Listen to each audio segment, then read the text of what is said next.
Le 26 minutes sport. Score, Résultats, analyse, interview, Afrique, monde.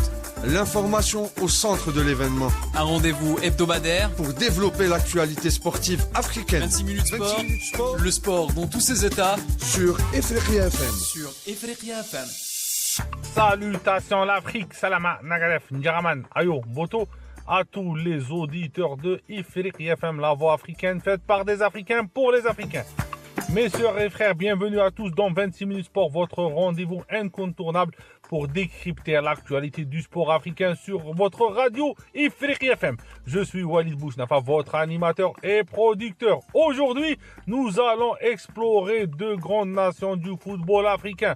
Pour cela, j'ai le plaisir d'accueillir deux invités de renom. Harouna Dramé, expert du football sénégalais, vice-président de l'association des journalistes sportifs sénégalais, spécialiste du football sénégalais. Guy Itoum, l'incontournable sur le football camerounais. Il sera avec nous. Avec Harouna, on va analyser les deux dernières informations du Sénégal, la liste de Pape Thiaw et aussi la non-élection de Senghor Augustin au comité exécutif de la FIFA. Avec Guy Itoum, on parlera du football camerounais. Samuel Eto'o, il revient à la CAF, bien sûr pas en tant que footballeur, mais en tant que membre du comité exécutif. Et aussi, on parlera de la sélection des Lions indomptables du Cameroun. Restez avec nous pour 26 minutes d'analyse et de débat sur le sport africain. On commence avec Guy. Guy, bonjour. Qu'en penses-tu de la dernière liste de les Lions du Cameroun et quels sont les choix marquants dans cette liste-là? Bonjour Walid, bonjour à tous les auditeurs du Afrique FM.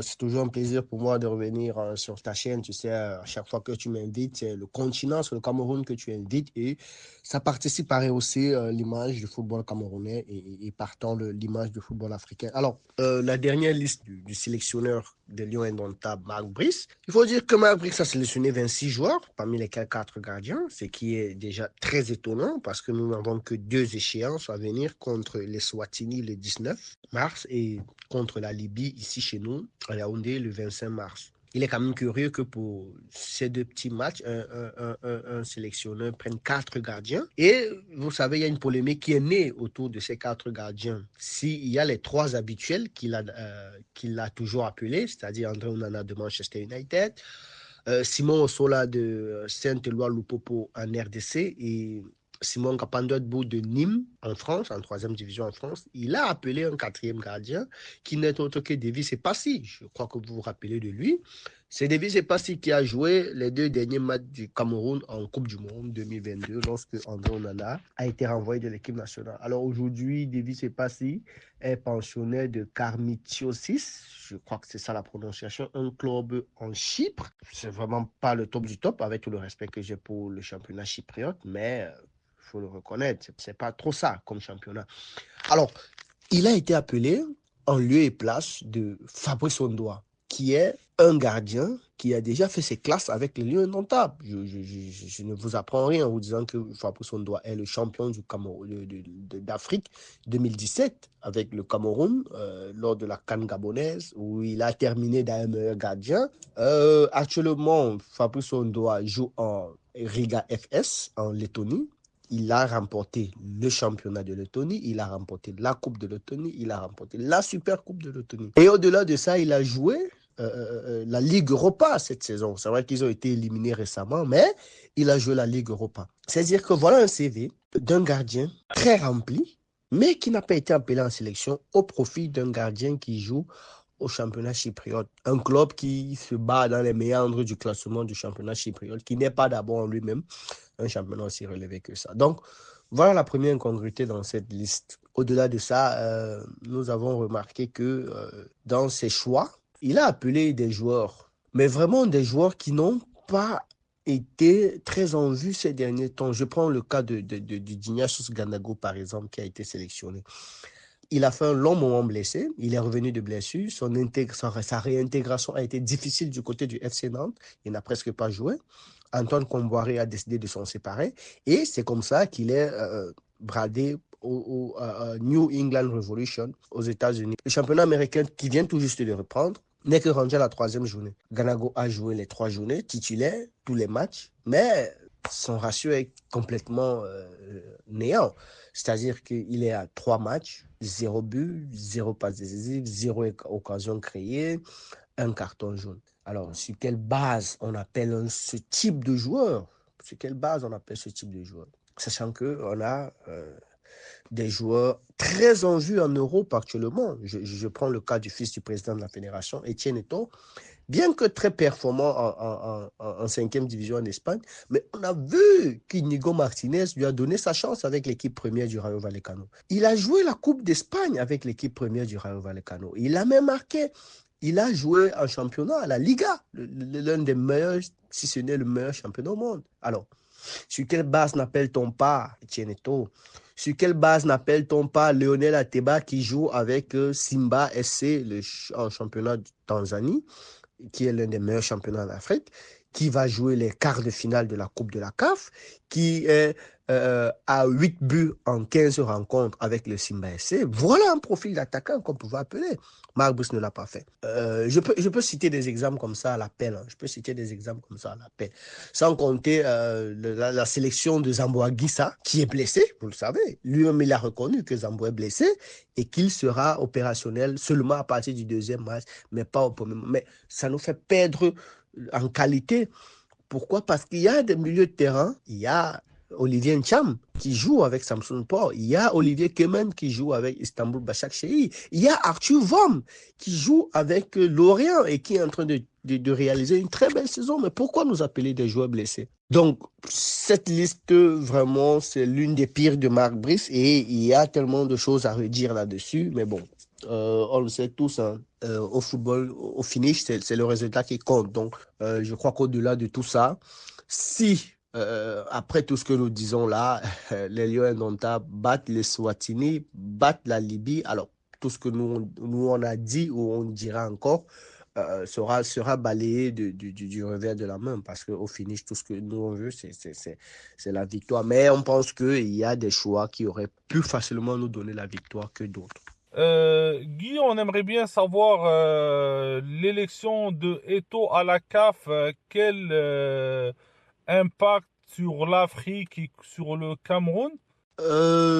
Oui, l'élection de Samuel Eto'o, oui, c'est l'événement de ces dernières semaines au Cameroun. C'est le très grand événement sportif de ces dernières semaines au Cameroun.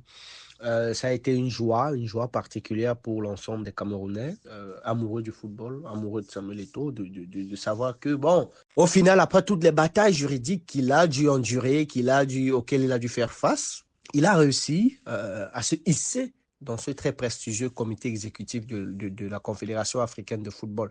Et ce n'est qu'une bonne chose. Alors maintenant, l'impact sur le football africain et camerounais, oui, il faut le dire, hein, Samuel Eto'o, c'est quelqu'un qui a un aura très, très, très développé, qui a un portefeuille assez impressionnant. Donc, le football africain ne peut pas s'emporter mieux, parce que il est vrai que l'équipe de Motsepe avait déjà fait des travaux colossaux, mais je pense qu'avec quelqu'un comme Samuel Eto'o à ses côtés, il va aller au-delà. Il va aller au-delà, dans ce sens où Eto'o a cette capacité-là de mobiliser un grand nombre de ressources et de personnes. Je ne vous apprends rien pour dire qu'il jouit d'une popularité à nul autre pareil. Donc maintenant, pour le football camerounais, on espère que avec sa position désormais au COMEX, il pourra ramener beaucoup de projets de développement du football. Vous savez qu'il y a la CAF et la FIFA mettent beaucoup d'argent et implémentent beaucoup de projets de développement dans le football africain, dans beaucoup d'autres pays. Malheureusement, le Cameroun n'en a pas beaucoup bénéficié. Alors, on pense qu'avec cette intégration au COMEX de Samuel Eto'o, oui, il y a beaucoup de projets, de projets footballistiques qui vont venir au Cameroun. Et c'est tout ce qu'on souhaite, hein. Il faut, parce que le football camerounais, comme je l'ai dit dans une émission précédente ici, est très malade. Donc, il y a beaucoup de secteurs, beaucoup trop de secteurs à réguler. Par exemple, là, actuellement, il y a l'association des arbitres camerounais qui a saisi la présidence de la République pour dire que, bon, voilà, on nous doit tel nombre d'argent. Nous, on ne va pas prendre part à la phase de retour du championnat si nos revendications ne sont pas prises en compte. Voilà. Donc, je pense que, oui, c'est au niveau, précisément au niveau des partenariats, des projets que Eto'o Fils Okomek sera utile au Cameroun. Il pourra ramener plusieurs projets pour développer le football local, pour développer le football jeune, qui est une de ses chevilles ouvrières en tant que président de la Fédération camerounaise de football. Donc, voilà, c'est une très bonne nouvelle pour l'ensemble des Africains et l'ensemble des Camerounais en particulier. Il y a eu aussi une rumeur qui circule, Guy, se dit que Samuel Eto'o, il a refusé le poste de vice-président de la CAF. Non, non, mais cette affaire de vice-présidence de la CAF, je ne pourrais pas confirmer parce que au moment où l'idée, du moins au moment où la rumeur de ce refus émane, Senghor du Sénégal est encore premier vice-président de la CAF. Alors, comment ça se ferait ou ça se fait? Parce qu'il se dit que c'est le poste du premier vice-président qui l'aurait refusé. Alors, je ne pense pas que Motsepe aurait pu proposer le poste de premier vice-président à Samuel Eto'o, sachant que Senghor est encore premier vice-président. On le sait bien, Senghor, c'est pas un kidam, c'est pas un novice dans le monde du football africain, bien que Samuel Eto'o ne le soit pas non plus, mais je ne pense pas. Alors maintenant, cette rumeur a été accentuée par le fait que Senghor a démissionné de son poste de premier vice-président, voilà, parce que il a échoué à être intégré à la FIFA. Mais bon, ça c'est une autre paire de manches parce que ces choses-là ne se décrètent pas. On ne peut pas se lever un matin et décréter que oui, voilà, Samuel Eto'o aurait refusé un poste de premier vice-président. Vous savez, après les élections, il y a toujours une assemblée. Le président de la CAF tient toujours une petite réunion où, pour désigner ses vice-présidents, il fait des propositions au comité exécutif et à l'Assemblée générale. Je ne pense pas que cette réunion ait déjà eu lieu. Je crois que c'est les anciens vice-présidents qui sont toujours là. Maintenant, s'il a proposé cette position à Samuel Eto'o, qu'il a refusé, non. Je pense que c'est un choix stratégique de la part de Samuel Eto'o d'avoir refusé si vraiment cela lui a été proposé.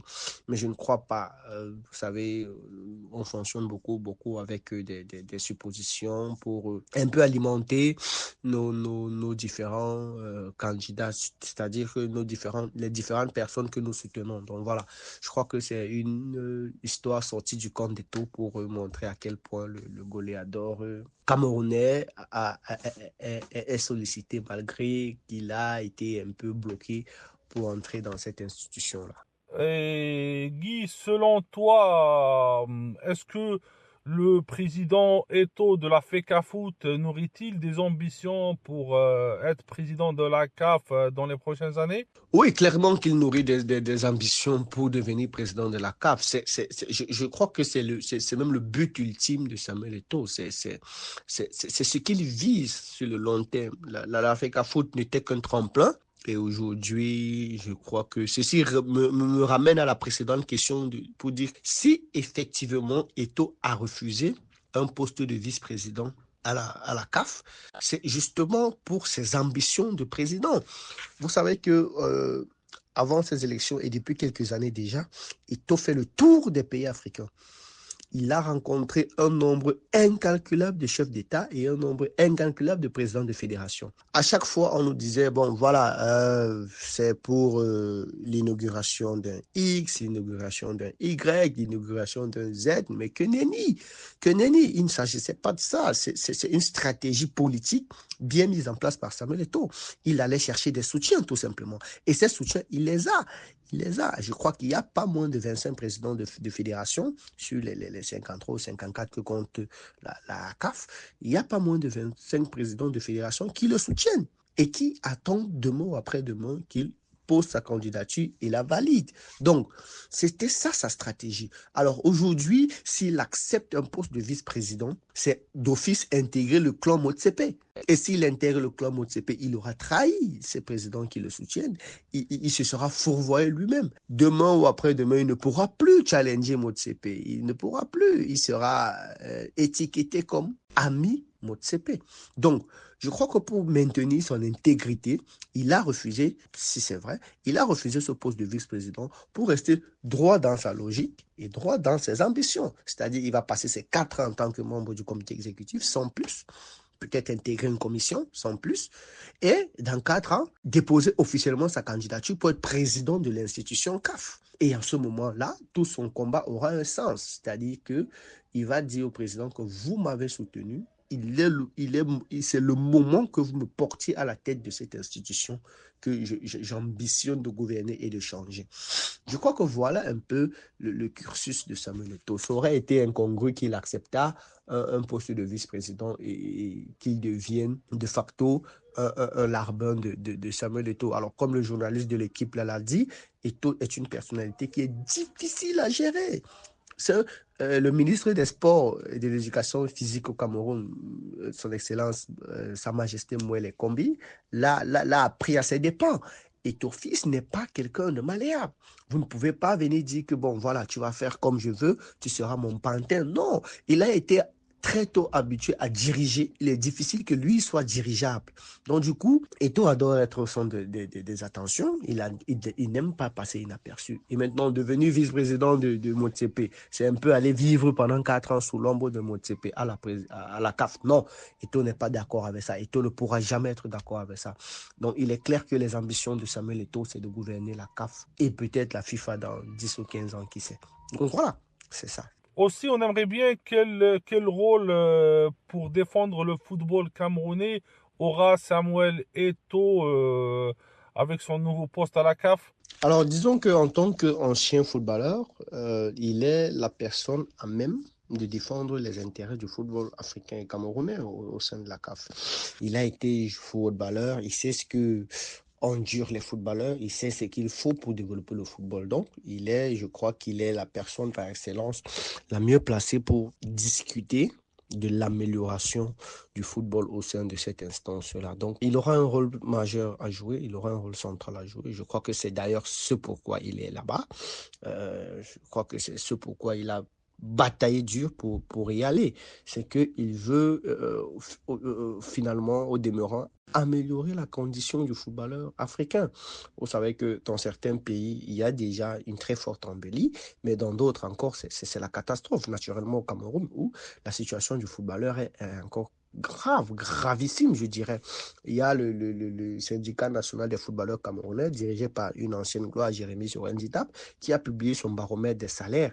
Et on est désolé de voir que sur les 16 clubs qui jouent en première division au Cameroun, 12 sont insolvables auprès des joueurs. Ils ne les payent pas. D'ailleurs, des joueurs de la Dynamo de Douala sont entrés en grève récemment parce que, voilà, ils réclament 6 mois d'arriérés de salaire. Donc, imaginez des joueurs, des footballeurs qui jouent et pendant 6 mois, ils ne sont pas payés. Donc voilà, je crois que c'est véritablement l'une des batailles, l'une des chevilles ouvrières de Samuel Eto'o.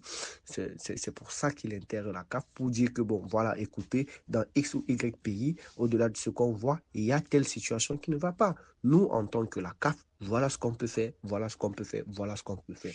Je crois que ce sera véritablement ça le rôle de Samuel Eto'o. Il va amener une dimension un peu plus humaine sur le plan de la gestion du footballeur dans cette institution-là. Et puis, vous savez que la CAF est habilitée à contraindre toutes ces fédérations membres à un certain nombre de choses. Donc, je crois que oui, effectivement, voilà. Sur ce point-là, ce sera un grand apport de Samuel Eto'o et son rôle sera crucial. Merci Guy Itoum, merci de ta gentillesse. De Guy, on partira directement au Sénégal, la terre de l'hospitalité, avec Aruna Dramé.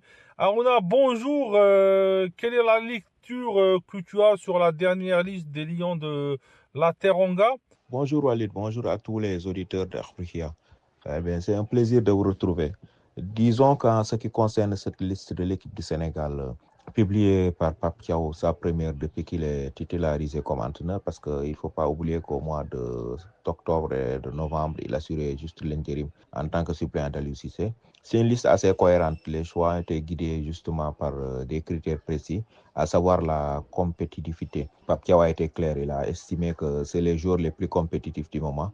Les joueurs qui peuvent apporter un plus, et ainsi que les cadres qui connaissent un peu la tanière et qui sont en forme dans leur club, qui jouent régulièrement, qui devaient être là. C'est ce qu'il a expliqué et je pense que cette liste de 26 reflète exactement ce critère de choix-là. Donc on peut dire que Pape Thiaw a été fidèle à sa stratégie habituelle, à ses principes, parce que quand il était aussi sélectionneur de l'équipe locale du Sénégal, qui a été gagné le CHAN justement en Algérie il y a 2 ans, c'est sur ces principes-là qu'il s'était basé en prenant les meilleurs joueurs du moment, sans tenir compte justement des places, comme on dit, entre guillemets, réservées. Des joueurs qui habituellement sont convoqués, appelés, même s'ils ne sont pas en forme. Lui, ce n'est pas le critère qu'il met en avant, c'est la compétitivité du moment.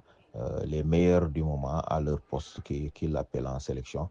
Et c'est exactement ce qu'on revoit dans ce groupe-là. C'est ce qu'on constate avec ces premières listes de papier. Aussi, on aimerait bien savoir comment tu vois la venue des nouveaux joueurs issus de la diaspora dernièrement sur cette dernière liste. En fait, je pense qu'il n'y aura pas de souci particulier parce que le Sénégal, depuis quelques années déjà, pour ne pas dire plus de 2 décennies, voire 3 décennies, depuis les années début des années 2000 justement, a comme politique de faire jouer dans ces sélections des jeunes nés en Europe, des jeunes particulièrement en France, qui sont nés en France, qui ont la double culture française et sénégalaise. C'est dans ce moule-là qu'est sorti de grands noms du football sénégalais comme Fadiga qui jouait en Belgique à l'époque et à Auxerre, Habib Beye, donc c'est Lamine Diatta, c'est les plus illustres, ou encore Ferdinand Coly. C'est des jeunes joueurs qui à l'époque avaient fait le choix de venir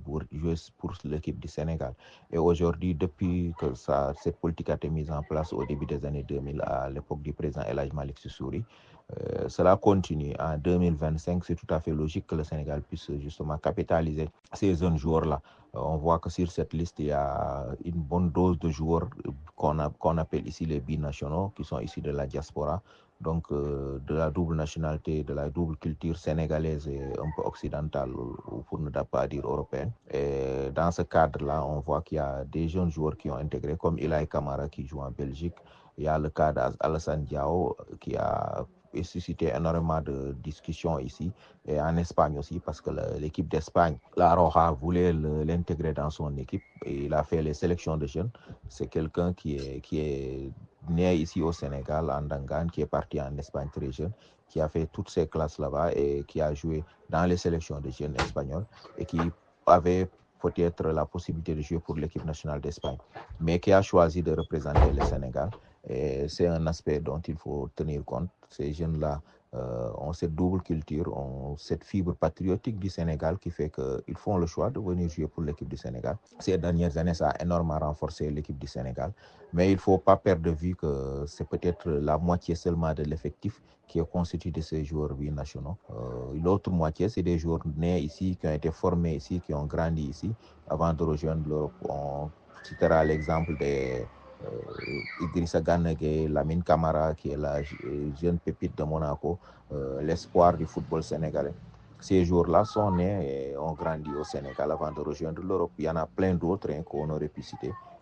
Donc, c'est une politique sportive mise en place par la fédération depuis quelques années qui porte ses fruits et qui, je pense, permet au Sénégal justement d'avoir un gros vivier et de pouvoir prétendre toujours faire partie du wagon de tête du football africain. Aussi, si tu peux nous éclairer sur quels sont les critères de la sélection? Disons que dans le choix quand même de ces nouveaux venus, il y a un critère qui a été déterminant, c'est qu'ils apportent ce plus qui manque à l'équipe du Sénégal. Si vous prenez sur le plan de la défense, que ce soit le poste d'arrière gauche ou d'arrière droit, ces dernières années quand même, il y a quelques soucis. Si vous prenez celui d'arrière droit, Ilaï Kamara va certainement apporter un grand plus à cette équipe du Sénégal, parce qu'on a constaté, on l'a vu que depuis le retrait de Youssouf Sabaly, le Sénégal souffre à ce niveau-là. Sur le couloir comme arrière gauche aussi, depuis le départ de Saliou Ciss, le Sénégal a quelques difficultés. Parfois même, c'est des défenseurs centraux comme Niakhaté ou Abdou Diallo qui ont été propulsés arrière gauche pour justement dépanner.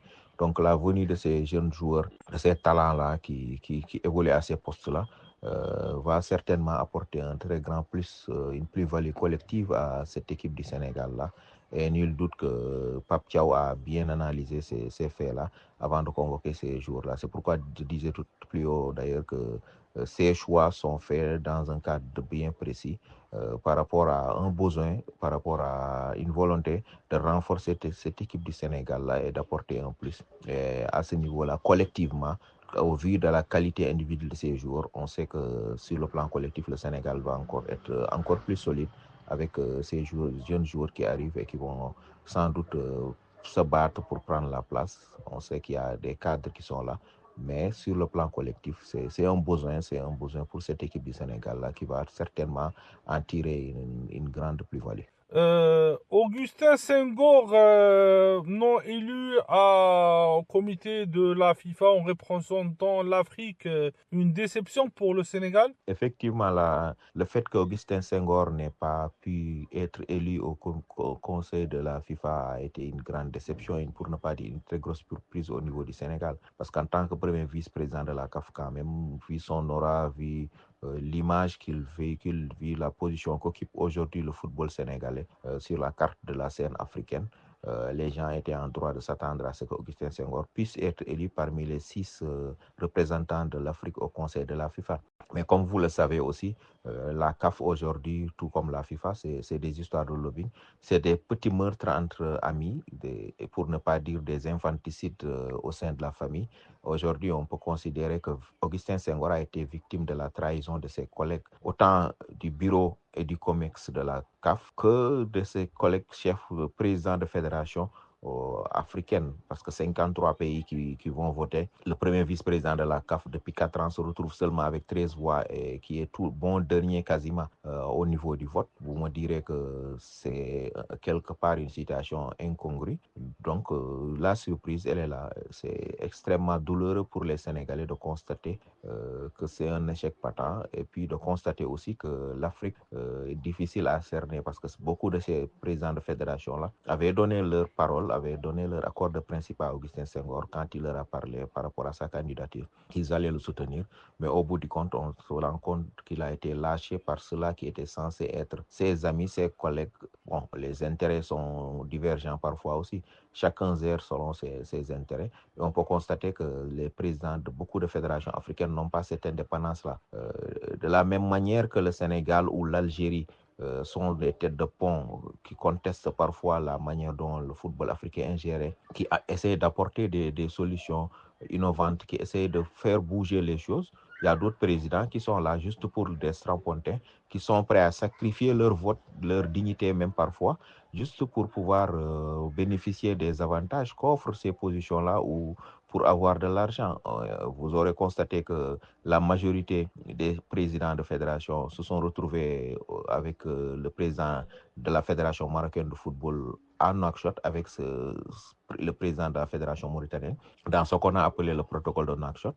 Et donc, finalement, on a l'impression que c'est Fawzi Lekdja, président de la Fédération marocaine de football, qui a décidé de qui devait intégrer le conseil de la FIFA. Et cela avec l'onction du président Motsepe, mais surtout sur l'instigation du président Gianni Infantino, patron de la FIFA, dont on sait qu'il est très proche de Lekdja et très proche aussi du président de la Fédération mauritanienne de football. Donc, un deal a été opéré, une conspiration a été montée, et Augustin Senghor, connu pour être un homme dont la probité morale ne peut être mise en doute, connu pour son franchise, son franc-parler, et surtout par le fait que lui, il met en avant surtout les principes, ne pouvait pas être dans ce genre de deal. Et le résultat des courses, c'est qu'il est victime justement des lobbies, de la volonté qui a été toujours connue. Hein, parce que vous vous rappelez qu'en 2021, Augustin Senghor était favori pour gagner les élections et Infantino avait fait le tour de l'Afrique. Il était parti même jusqu'au Rwanda demander au président Kagame de convaincre ses collègues chefs d'État africains de s'accorder sur la candidature de Motsepe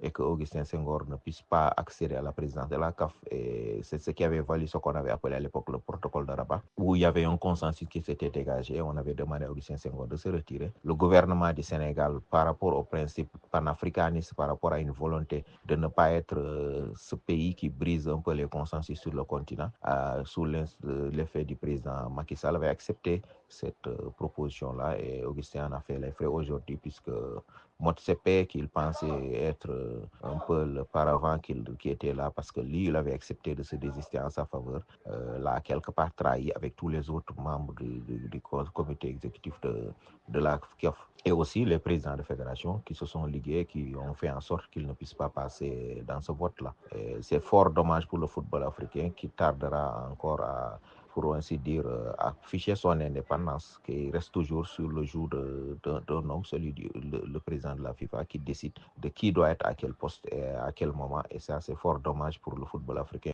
On aimerait bien savoir aussi quelles conséquences sur le Sénégal cette non-élection. Je pense que c'est juste une position d'influence comme toutes les autres. Aujourd'hui, le football sénégalais a quand même atteint un certain niveau qui lui permet, malgré cet échec du président Senghor à être dans le conseil de la FIFA, à maintenir sa position. Et le Sénégal pourra toujours compter sur ses performances sportives sur le terrain, son aura et puis sa capacité à rebondir pour justement pouvoir continuer à garder son influence et à continuer à développer le football. Vous voyez un fait qui est là, qui est patent, c'est qu'aujourd'hui la FIFA a un seul programme au Sénégal, c'est la réhabilitation d'un stade qui a été cédé par l'État à la fédération, qui doit servir de stade fédéral, le stade Demba Diop. Depuis 3 ans, le stade est en chantier, en travaux, et la FIFA ralentit tellement les travaux qu'on n'arrive pas à finir ce stade-là. On nous annonce que d'ici la fin de l'année 2025, ce sera le cas. Mais pendant ce temps-là, la FIFA réalise des projets.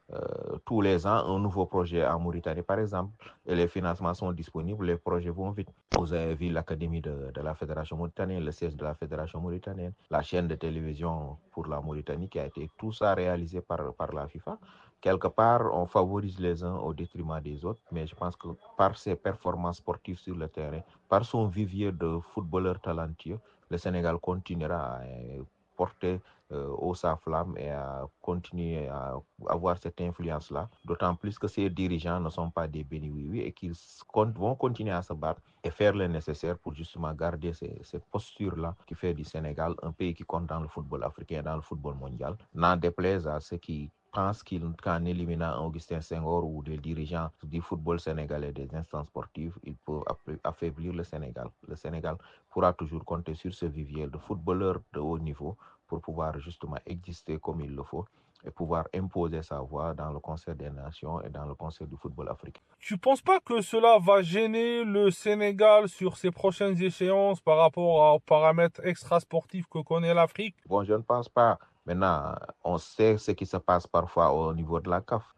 Par le passé, le Sénégal a très souvent été victime d'erreurs d'arbitrage sciemment orchestrées par la CAF, justement, des arbitres qui, utilisons le mot, ont volé des matchs pour éliminer le Sénégal dans certaines circonstances. Mais aujourd'hui, avec la VAR, avec les télévisions qui peuvent filmer les directs qui sont là, parfois, ça peut être un garde-fou pour éviter que ce genre de choses ne puisse se reproduire. Je pense donc que quelles que soient les circonstances, ça ne devrait pas trop avoir d'effet sur les ambitions ou affecter les ambitions du Sénégal pour les prochaines compétitions internationales. Les matchs à gagner sur le terrain, si vous êtes meilleur que votre adversaire, vous mettez des buts que ni l'arbitre ni qui que ce soit ne peuvent contester, mais vous gagnez les matchs et je pense que le Sénégal pourra utiliser son potentiel pour pouvoir se relancer et rester dans cette dynamique par rapport aux prochaines compétitions internationales qui arrivent, rester performant et gagner peut-être encore d'autres trophées, comme cela a été le cas en 2022-2023 où le Sénégal, en l'espace d'une année, a remporté tout ce qui était mis en jeu en termes de trophées sur le continent. Merci Aruna Dramé de ta gentillesse, de ton hospitalité avec nous à la radio. On te remercie encore une fois. Merci à mes invités, bien sûr, comme vous le savez, Guy Itoum et Aruna Dramé, pour leur analyse. Le football africain continue à nous inspirer. Restez connectés sur Ifriqi FM, likez nos émissions, écoutez, réécoutez les émissions de Ifriqi FM. Ils sont disponibles sur YouTube et aussi téléchargez notre application sur les plateformes de téléchargement. Encore une fois, likez les émissions de Ifriqi FM sur Instagram, Facebook. Et à bientôt mes sœurs et frères.